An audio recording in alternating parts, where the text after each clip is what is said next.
Bom dia, boa tarde, boa noite. A apresentação da gente é sobre ensino-aprendizagem de arte indígena contemporânea, e a gente partiu pelas leis, né? A lei, na verdade, 10.639, de 2003, que depois foi modificada pela 11.65, de 2018, que insere história e culturas afro-brasileiras e culturas indígenas na educação escolar, na educação básica.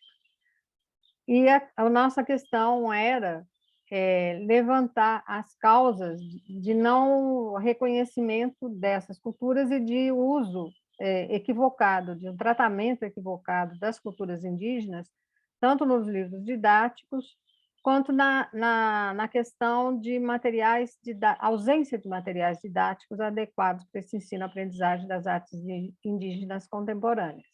Então, a nossa pesquisa foi na direção de investigar como poderiam ser pensados materiais didáticos para esse aprendizado, que fossem elaborados, né, tanto por indígenas, quanto que fossem também propícios a uma formação de professores não indígenas para tratar desse assunto.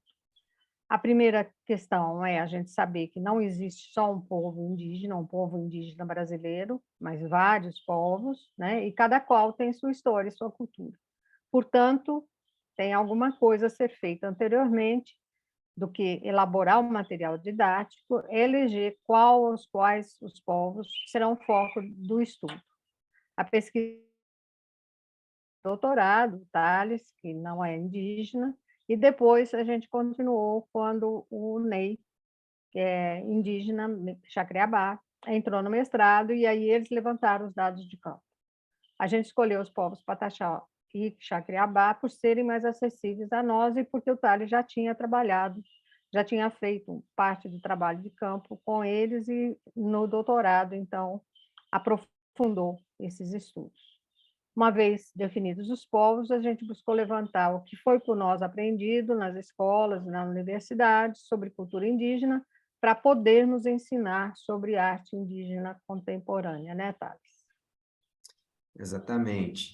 E é interessante a gente perceber, Lúcia e Ney, que a escola, né, o ensino formal brasileiro, ele trabalha na linha de uma tradição monoepistêmica, né? Ou seja, é um regime de conhecimento que é guardado, fomentado, e utilizado como modelo de construção, que tem uma tradição europeia acadêmica, né?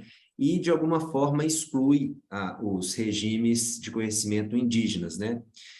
Dessa forma, toda a estrutura do ensino é pouco aberta, né, para informações sobre trabalhar esses temas, né? Por exemplo, em 2018, a gente fez um levantamento sobre os livros do PNLD, o Plano Nacional de Livros Didáticos, e dos 4 livros oferecidos para o professor de arte, a gente fez uma contagem, e das 1.904 páginas escritas, apenas 61 delas se dedicavam ao tema dos povos indígenas, às artes dos povos indígenas. É um percentual de 3,2% do total de páginas, né?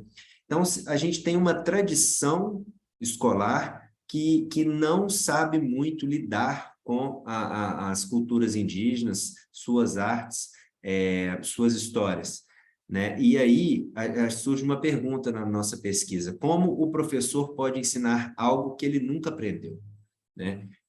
Então, a gente precisa dar um passo além, um passo para fora de um ciclo vicioso em que os professores não aprendem a lidar com isso, não aprendem a lidar com isso nas suas formações acadêmicas, nas suas licenciaturas e na sala de aula, nas escolas da educação básica, também não sabem como fazer, né?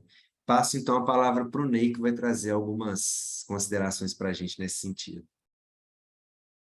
Então, né, sobre o que o Thales e a Lúcia falou, né, eu vejo de muita importância nos os professores e os cursos de formação de professores, que eles passem a pesquisar mais sobre os povos indígenas, né, de forma que eles convivam melhor e que eles possam ter mais informações sobre essas culturas para não cometer os equívocos que muitas vezes têm cometido, né? Que muitas vezes eles baseiam seus ensinos nos livros didáticos que foram escritos por pessoas que muitas vezes não fizeram uma pesquisa e que muitas vezes falam alguns equívocos que, por mais bem intencionados que sejam, acabam contribuindo para aumentar esses estereótipos que a gente vê sempre por aí. E uma das coisas assim que deveria esses cursos e também esses professores, né, era estar visitando esses povos, conhecendo a realidade mais de perto. E não é muito difícil hoje, né, para acessar esses conhecimentos, né? Então, tem muitas pessoas muitos indígenas que estão utilizando as redes sociais, produzindo artigos, produzindo dissertação, então são material de pesquisa, né, importante, porque eles estão falando, né, o próprio indígena contando a sua realidade. E talvez isso iria contribuir para diminuir esses estereótipos que a gente vê por aí em vários livros e muitos professores acabam achando que está contribuindo ao falar da cultura indígena e acaba contribuindo mesmo para aumentar esses estereótipos. Então, eu acho interessante que os cursos de formação de professores, né, passem a convidar até mesmo o próprio indígena para estar participando desses cursos e que, se não conseguir visitar a aldeia para conhecer de perto a realidade desses povos, buscar esses povos nas redes sociais e nesses materiais, né, nos artigos, nos próprios textos que esses povos têm produzido ultimamente.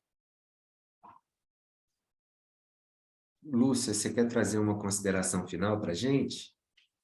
Eu acho que é importante também é entender um pouco que hoje, né, as escolas indígenas têm professores formados em licenciatura indígena ou intercultural, dependendo do curso, e que essa formação e a existência deles, a ação deles na própria escola indígena faz muita diferença, né?